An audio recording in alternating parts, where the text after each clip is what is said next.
interesting. The graphic layout is inspired by the Lamborghini Centenario, the masterpiece created to celebrate Ferruccio Lamborghini. Well, that's a $2 million car. And you get the interface in a $2 million car. That's pretty cool. Wait. Before we get started, we need to talk about something important.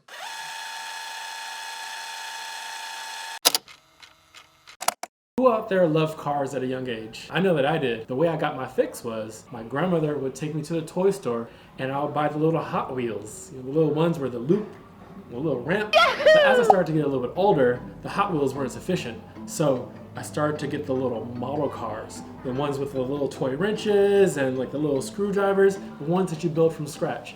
And I only had 2 cars that I loved to build. One was a Chevy Corvette and the second one was the Lamborghini Huracan. That car was the best of best cars. Fast forward a million years to today, Lamborghini just doesn't excite me anymore.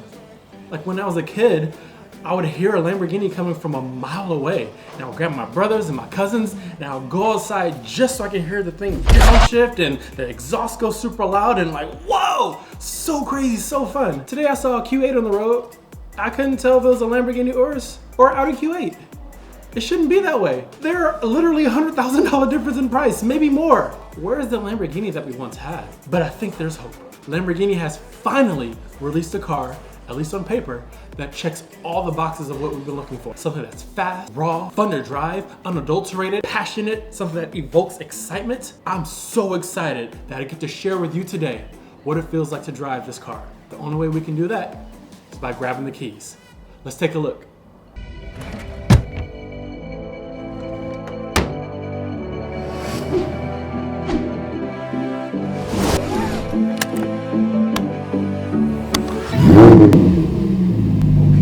Okay. Let's see what this thing sounds like.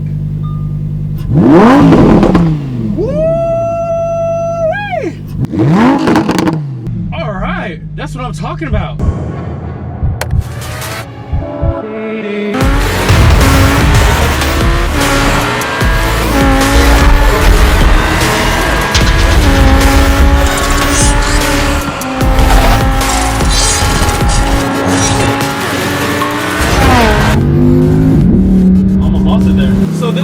Shares the same engine as the all-wheel drive variant. It's the 5.2 liter naturally aspirated V10. The difference is though, instead of 630 horsepower, you lose about 20 horsepower. You have 610. And the 0 to 60 instead of 3.3 seconds, it's 0 to 60 in 3.1. But who cares?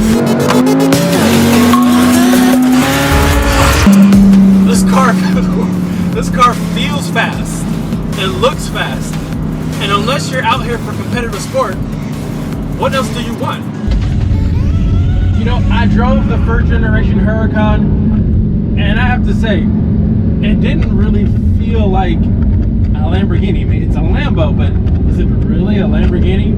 It felt too automated, like Lamborghini was trying to have too much control over the drive. This one in particular, very, very different. It requires all my focus and attention on the road because I feel like in any moment, if I give it too much gas, too much acceleration, if I'm in the wrong gear, I could lose it. Now, I also attribute that to the fact that this is a rear-wheel drive instead of an all-wheel drive. But that's what makes it more fun. You want to be a little bit afraid when you're in a car like this, or else you'll lose respect for it. And then when you lose respect in a supercar like this, that's when accidents happen. Less, I think I'd take the Evo rear-wheel drive over the all-wheel drive. This car is exciting. The one complaint I think I have about this car is that the turning radius is like a 4 out of 10.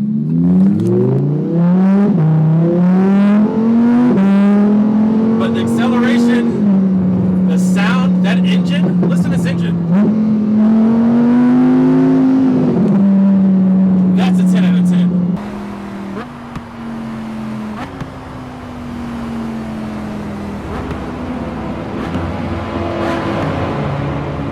This is the return of the rear-wheel drive.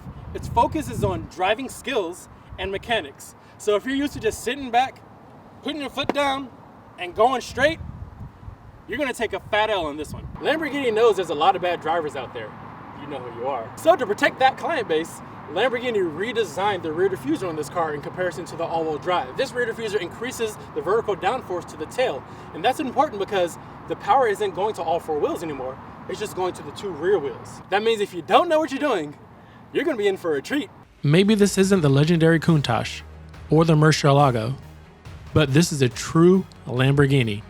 I'm glad we got to see this because as the world is switching to electric and smaller engines, Lamborghini is still giving us these great sounding engines. Is this the end of the naturally aspirated engine? I'm not too sure, but this car gives me a lot of hope.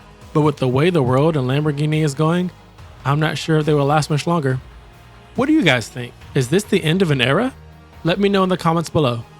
I'm Supercarbaldeee, and thanks guys for tuning in. I know the first thing that you're gonna say is, you're not wearing the same clothes.